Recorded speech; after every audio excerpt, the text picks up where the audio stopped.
So the season of Lent is almost upon us. It's actually starting a little bit early this year, and it starts on Ash Wednesday, which is actually perfectly aligned with Valentine's Day this year. Valentine's Day and Ash Wednesday, and thus the beginning of Lent starts on February 14th, which is really, really soon. I had this thought today. It came to me, and I felt compelled to share it, and I felt compelled to share it in a separate video because it's gonna call some people out.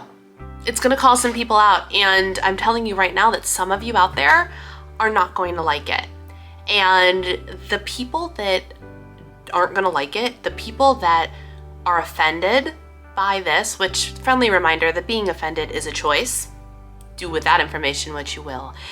But I needed to tell you this anyway. So the season of Lent, right? What is the season of Lent? And I actually found a social media post just today that describes it very briefly and very, very well. And it is from the Instagram account and company Well Watered Women. It says, throughout history, the church has participated in a season of fasting before Easter.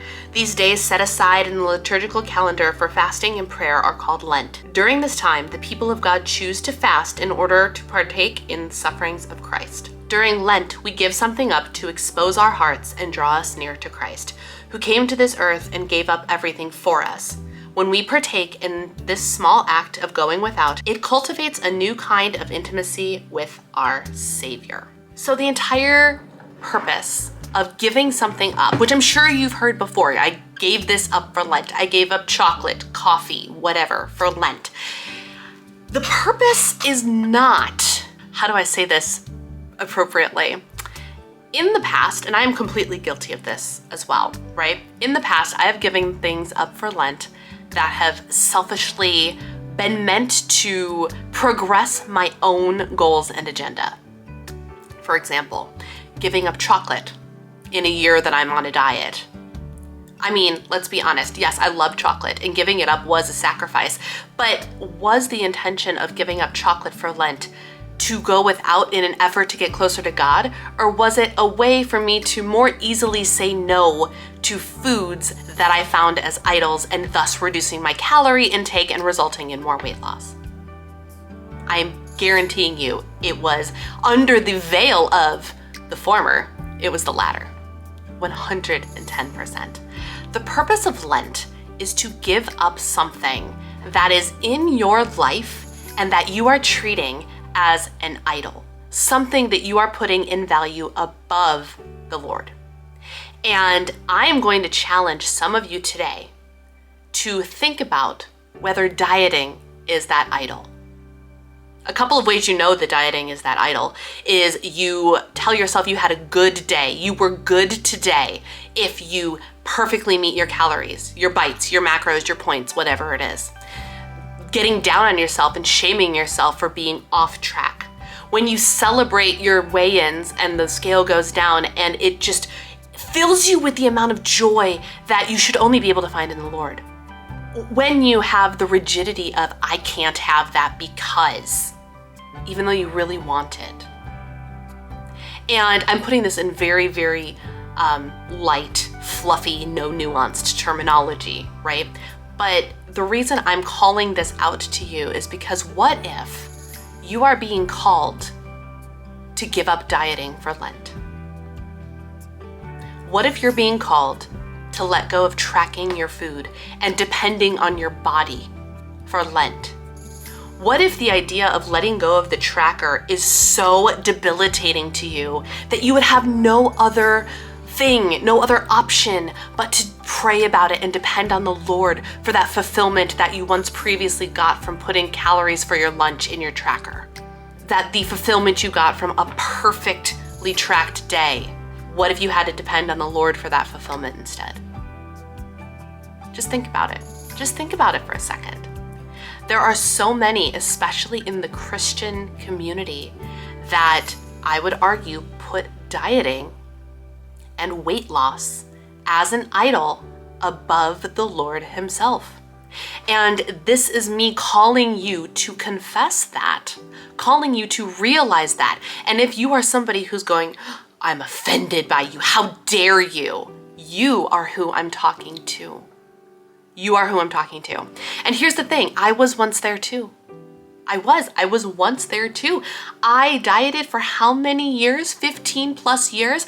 I used Lent as a way to further control my calorie intake instead of what it was actually meant for, which is a period of fasting for the purpose of getting closer to God spiritually.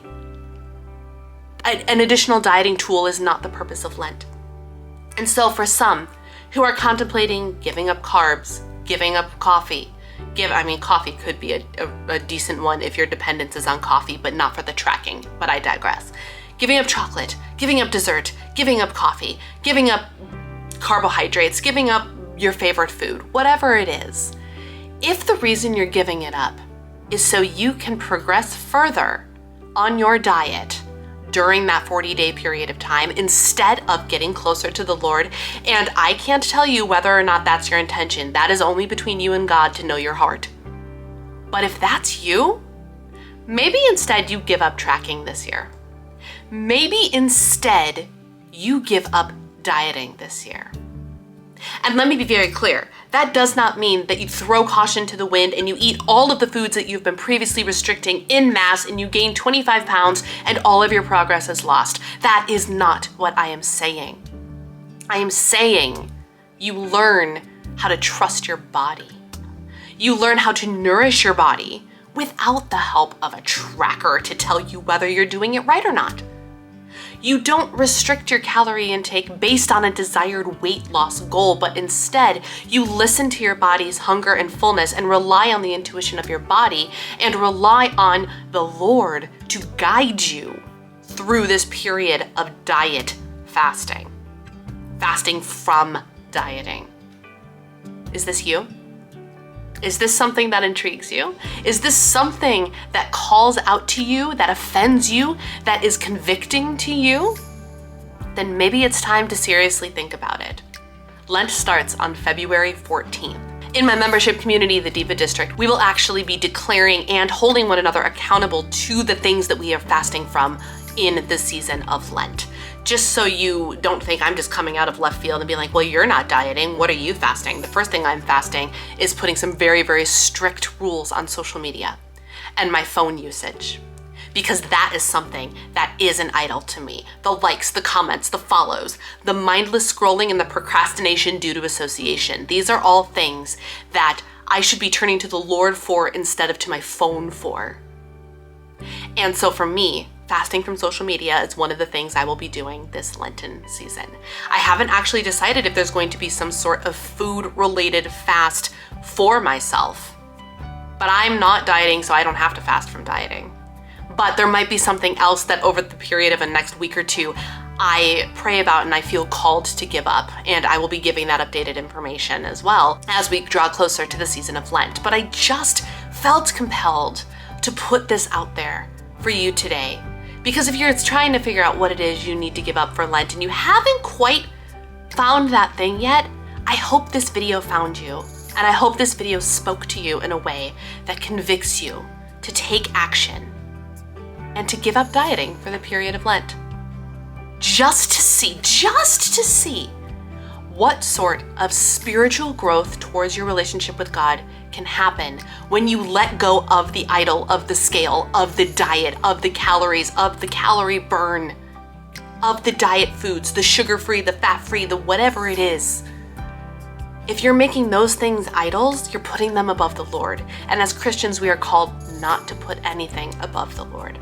So what are you going to be giving up for this season of Lent? How are you going to engage in letting go of an idol in order to engage with God on a deeper level? I would love to hear what you're going to do in the comments below.